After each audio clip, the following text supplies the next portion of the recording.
भट्टी। रोटी रोटी। हाँ हाँ हाँ। चपाती चपाती बहुत अच्छा है।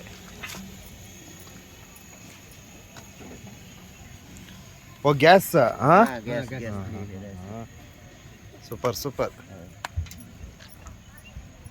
राजस्थान नहीं ना नहीं हाँ, Jhansi Jhansi UP. Nashik UP UP. Uttar Pradesh. हाँ। हाँ अच्छा। आप कहाँ के हैं? ಎಮ್ಮೆ ಮಿಲ್ಸ್ अच्छा ಮಹದೇಶ್ವರ ಬೆಟ್ಟ. अच्छा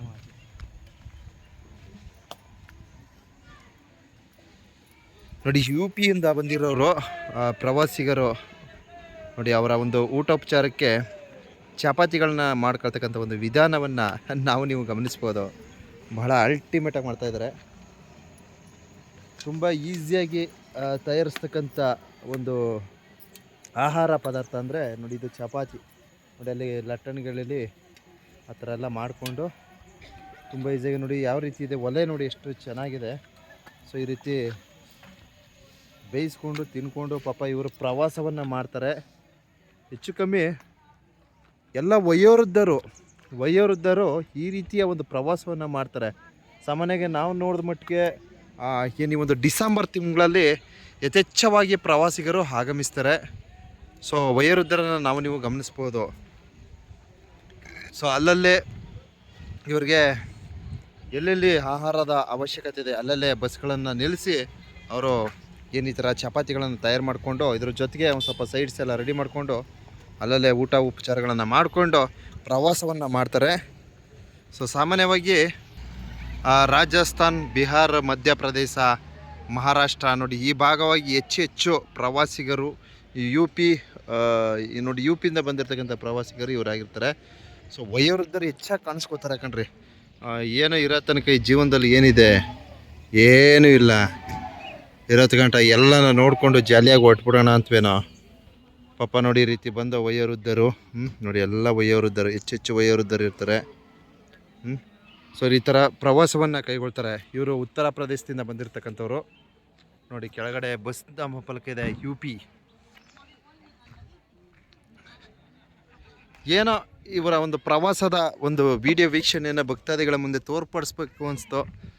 ನೀರು ಎಲ್ಲೆಲ್ಲಿ ನೀರು ಸಿಗುತ್ತೆ ಆ ಒಂದು ನೀರಿರ್ತಕ್ಕಂಥ ಸ್ಥಳಗಳಲ್ಲಿ ಅವರ ವಾಹನವನ್ನು ನಿಲುಗಡೆ ಮಾಡಿ ಸೊ ಅವ್ರು ಬೇಕಾದಂತಹ ಆಹಾರ ಪದಾರ್ಥಗಳಂದ್ರೆ ಅಂದರೆ ಇವ್ರು ಬೇಕಾದಂದರೆ ಬರೀ ಚಪಾತಿ ಮಾತ್ರ. ಸೊ ಈ ರೀತಿ ರೋಟಿಯನ್ನು ಮಾಡಿಕೊಂಡು ಇವರ ಒಂದು ಆಹಾರ ಪದ್ಧತಿಯನ್ನು ಒಂದು ವಿಡಿಯೋನ ನಾವು ವೀಕ್ಷಣೆ ಮಾಡ್ಬೋದು. ನೋಡಿ ಈ ರೀತಿ ತಯಾರು ಮಾಡಿಕೊಂಡು ಸೊ ಅವರು ಒಂದು ಊಟೋಪಚಾರಗಳನ್ನು ಮಾಡಿಕೊಂಡು ಎಲ್ಲ ರಾಜ್ಯ ದೇಶವನ್ನು ಪ್ರವಾಸವನ್ನು ಮಾಡ್ತಕ್ಕಂಥ ಒಂದು ಕಾರ್ಯವನ್ನು ಮಾಡ್ತಾರೆ. ನೋಡಿ ಯಾವ ರೀತಿ ಉಬ್ತಾ ಇದೆ ನೋಡಿರಿ, ಎಷ್ಟು ಚೆನ್ನಾಗಿ ಆಯ್ತಾ ಇದೆ, ಅಲ್ಟಿಮೇಟಾಗಿ ಆಯ್ತಾ ಇದೆ, ಹಿಂಗೆ ಉಬ್ತಾ ಇದೆ, ವೆರಿ ನೈಸ್.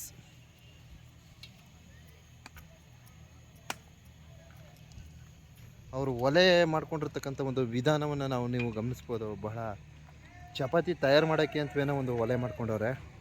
ಸೊ ಎಲ್ಲ ಈ ರೀತಿ ಹಿಟ್ಟೆಲ್ಲ ಕಲಿಸ್ಕೊಂಡು ಇಟ್ಕೊಂಡಿರ್ತಾರೆ. ಸೊ ಅವ್ರಿಗೆ ಎಲ್ಲೆಲ್ಲಿ ಅವಶ್ಯಕತೆ ಇದೆ ಆ ಒಂದು ಸ್ಥಳದಲ್ಲಿ ಅವರು ಒಂದು ಊಟೋಪಚಾರದ ಒಂದು ವ್ಯವಸ್ಥೆಯನ್ನು ಮಾಡ್ಕೊಳ್ತಾರೆ ಅಂತ ಹೇಳೋದಕ್ಕೆ ಇಚ್ಛಿಸ್ತೀನಿ. ಕ್ಯಾ सब्जी ओपन करो, मैं देखता हूँ. ओह हो, ये नॉन वेज है, ये वेज पूरा. अच्छा ನೋಡಿ ಸಬ್ಜಿ ಅಂತೆ, ಇನ್ನು ನಾನ್ ವೆಜ್ ಅಂದ್ಕೊಂಡ್ಬಿಟ್ಟೆ ನಾನು ಇದು ನೋಡ್ಬಿಟ್ಟು.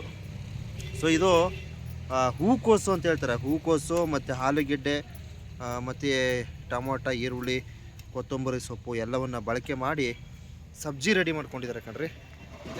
Great great. ಏ ಕ್ಯಾ ಓ ದಾಲ್, ಓ ನೈಸ್. ನೋಡಿ ಇಲ್ಲಿ ದಾಲ್ ರೆಡಿ ಮಾಡ್ಕೊಂಡಿದ್ದಾರೆ. ಸೊ ಚಪಾತಿಗೆ ಬೇಕಾದಂತಹ ದಾಲು ಮತ್ತು ಸಬ್ಜಿ ಮತ್ತು ಚಪಾತಿ ರೋಟಿ ಎಲ್ಲವನ್ನು ರೆಡಿ ಮಾಡಿಕೊಂಡು ಚೆನ್ನಾಗಿ ತಿನ್ಕೊಂಡು ಜಾಲಿಯಾಗಿ ಪ್ರವಾಸ ಮಾಡಿಕೊಂಡು ಅವರ ಒಂದು ರಾಜ್ಯಕ್ಕೆ, ಅವರ ಒಂದು ನಿವಾಸಕ್ಕೆ ಹೊರಡ್ತಾರೆ. ಸೊ ವಯೋವೃದ್ಧರು ಹೆಚ್ಚಾಗಿ ಈ ರೀತಿ ಕಾಣಿಸ್ಕೊತಾರೆ. ನಮ್ಮ ಡಿಸೆಂಬರ್ ತಿಂಗಳು ಮಹದೇಶ್ವರ ಬೆಟ್ಟದಲ್ಲಿ ಡಿಸೆಂಬರ್ ತಿಂಗಳು ಮಹಾರಾಷ್ಟ್ರ, ರಾಜಸ್ಥಾನ ಮತ್ತು ಉತ್ತರ ಪ್ರದೇಶ, ಬಿಹಾರ ಇನ್ನಿತರ ಸ್ಥಳಗಳಿಂದ ಪ್ರವಾಸಿಗರು ಆಗಮಿಸ್ತಾರೆ. ಇವರ ಒಂದು ಕಾರ್ಯವೈಖರಿಯ, ಇವರ ಒಂದು ಪ್ರವಾಸದ ಒಂದು ಶೈಲಿಯ ವಿಡಿಯೋನ ಭಕ್ತಾದಿಗಳ ಮುಂದೆ ಸಮರ್ಪಣೆ ಮಾಡಿರ್ತೀನಿ. ದಯವಿಟ್ಟು ಯಾರು ಏನು ಅನ್ಕೊಬೇಡಿ, ಏನು ಕಂಟೆಂಟಪ್ಪ ಇದು ಅಂದ್ಕೊಂಬೇಡಿ. ಇವರು ತಯಾರಿಸ್ತಕ್ಕಂಥ ಒಂದು ಆಹಾರ ಪದ್ಧತಿಯ ಒಂದು ವಿಧಾನಗಳನ್ನು ನಾನು ನಿಮಗೆ ತೋರಿಸಿದ್ದೀನಿ. ಸೊ ಇದಕ್ಕೆ ತೋರಿಸ್ತಕ್ಕಂಥ ಒಂದು ವಿಚಾರ, ಬಹಳ ಮುಖ್ಯವಾದ ವಿಚಾರ ಏನಪ್ಪ ಅಂದರೆ, ಸೊ ನಮ್ಮವರು ಎಲ್ಲರೂ ಪ್ರವಾಸವನ್ನು ಮಾಡಿದ್ರೆ ಎಲ್ಲೆಲ್ಲಿ ಏನೇನು ಸಿಗುತ್ತೆ ಅದನ್ನೆಲ್ಲ ತಿನ್ಕೊಂಡು ಹೋಗ್ತಾರೆ. ಇವ್ರ ಥರ ಈ ಥರ ಒಂದು ಆಹಾರವನ್ನು ತಯಾರು ಮಾಡ್ಕೊಳ್ತಕ್ಕಂಥ ಒಂದು ವ್ಯವಸ್ಥೆಗಳನ್ನು ಮಾಡ್ಕೊಳ್ಳೋದ್ರಲ್ಲಿ ನಮ್ಮ ಕಡೆಯವರು ಸ್ವಲ್ಪ ವಿಫಲ ಅಂತ ಹೇಳ್ಬೋದು. ಆದ್ದರಿಂದ ಈ ವಿಡಿಯೋನ ಪ್ರವಾಸಿಗರಿಗಾಗಿ ಅರ್ಪಣೆ ಮಾಡಿರ್ತೀನಿ. ಧನ್ಯವಾದಗಳು.